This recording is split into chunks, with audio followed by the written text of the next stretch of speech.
Hello, my darling, and welcome to today's story time. Today we have a shout out to 2 for 1 Special, which is a podcast where two brothers go outside the box when it comes to talking about video games and anime.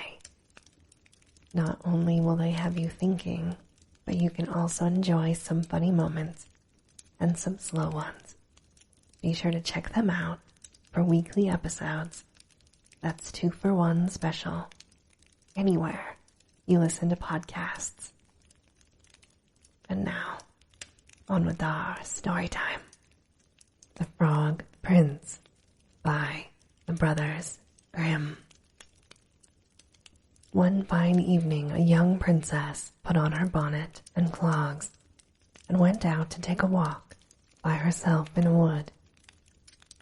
And when she came to a cool spring of water that rose in the midst of it, she sat herself down to rest a while.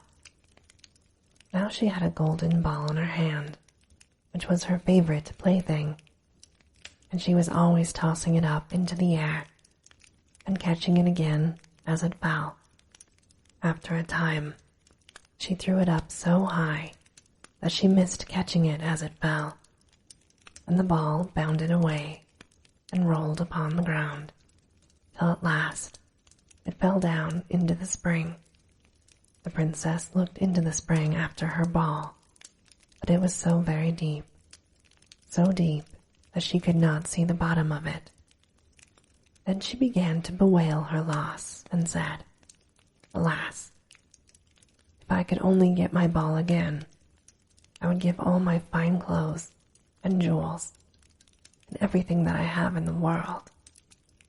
Whilst she was speaking, a frog put its head out of the water and said, "Princess, why do you weep so bitterly?" "Alas," said she, "what can you do for me, you nasty frog? My golden ball has fallen into the spring." The frog said, "I want not your pearls and jewels and fine clothes, but if you will love me, then let me live with you and eat from off your golden plate and sleep upon your bed. I will bring you your ball again." "What nonsense," thought the princess. "This silly frog is talking.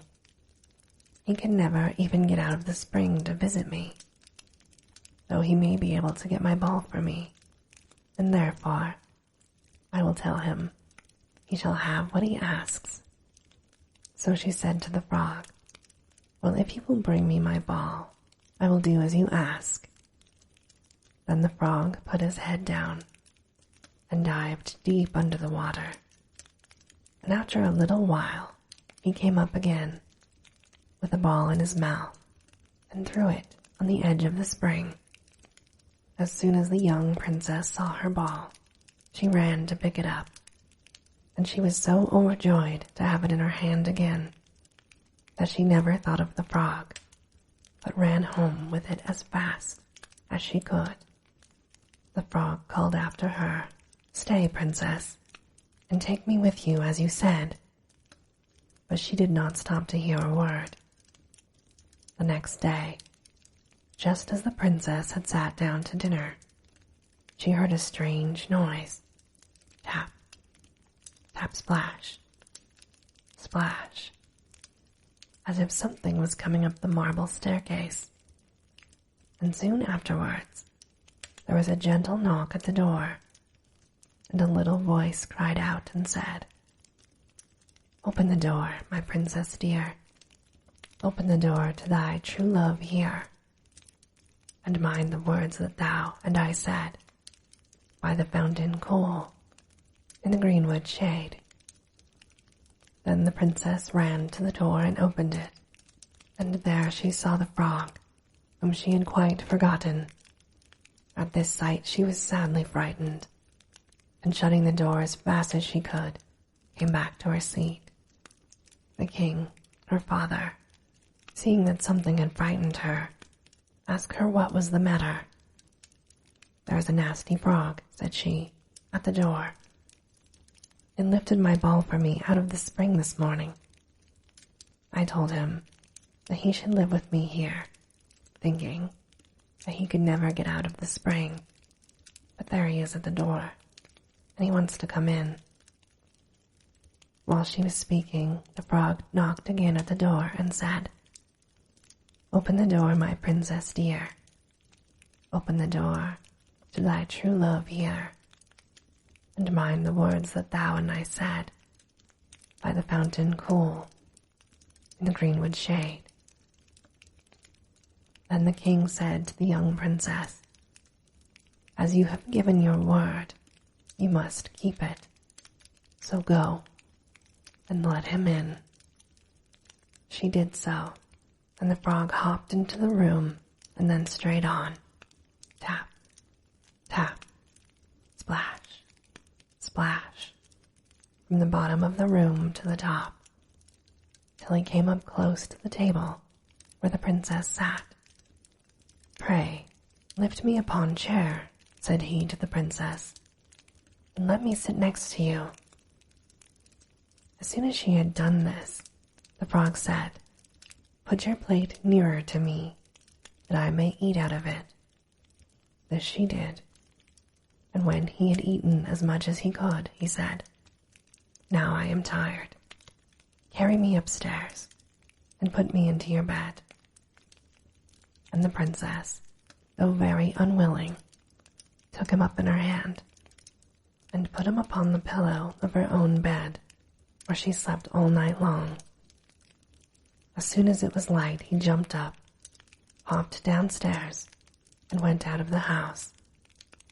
"Now then," thought the princess, "at last he is gone, and I shall be troubled with him no more." But she was mistaken, for when night came again, she heard the same tapping at the door, and the frog came once more and said, "Open the door, my princess dear. Open the door to thy true love here, and mind the words that thou and I said, by the fountain cool, in the greenwood shade." And when the princess opened the door, the frog came in, and slept upon her pillow as before, until the morning broke.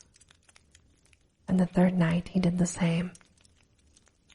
But when the princess awoke on the following morning, she was astonished to see, instead of a frog, a handsome prince, gazing at her with the most beautiful eyes she had ever seen, and standing at the head of her bed. He told her that he had been enchanted by a spiteful fairy who had changed him into a frog, and that he had been fated so to abide till some princess should come and take him out of the spring, and let him eat from her plate, and sleep upon her bed for 3 full nights. "You," said the prince, "have broken his cruel charm, and now I have nothing to wish for but that you should go with me into my father's kingdom. I will marry you and love you as long as you live."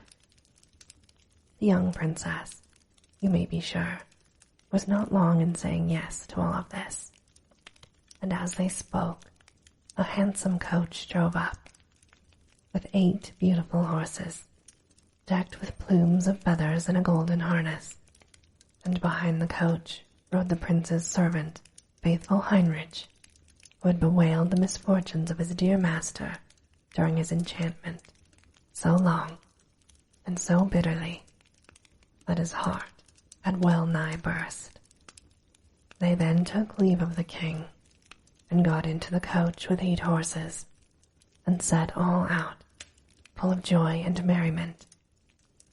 They headed to the prince's kingdom, which they reached safely, and there they lived happily a great many years. And this, my darling, ends our story time for today. As always, I hope that you have very sweet and creepy dreams,